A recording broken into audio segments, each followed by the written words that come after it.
Kevin Gates has always been unapologetic about making moves on his own terms, so much so that he once refused to consider an offer from Cash Money until they introduced him to Jim Jones. During a lengthy sit-down with Drink Champs, the Harlem rapper recalled the time early in Gates' career when he stalled signing to Birdman's legendary label simply so he could meet Capo. "Shout out to Kevin Gates," Jones began. "Cortez Bryant, or one of them called me like, yo, Birdman trying to sign this artist. His name is Kevin Gates and he just came home from jail.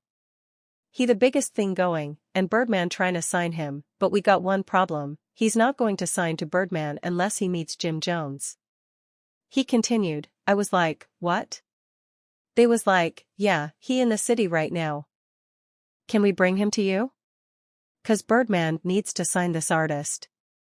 I'm like, "Yeah, tell him to pull up." Kevin Gates pull up. He still had on the khakis, still looking like he was fresh out of jail. I just felt his energy. You knew he was one of us. Like, he came from the same places we came from and things like that. We sat in there. Did 5 records that night. Then after that, Cash Money got to do business with him. Despite having his wish granted, Kevin Gates didn't end up signing to Cash Money. Instead, he inked a deal with Atlantic Records and also launched his own independent label, Breadwinners Association. Explaining his decision to turn down Cash Money, he told MTV News in 2014, "I listened to Birdman talk about how it got it out the mud and how it took him 20 years to build his brand. That inspired me. I don't want no handouts, I want to get it out the mud." Kevin Gates says telling the truth prevents him from getting sick. Gates also recalled meeting Cash Money's flagship star, Lil Wayne, in a 2018 interview with Sway Calloway, and explained why it was the scariest moment of his life.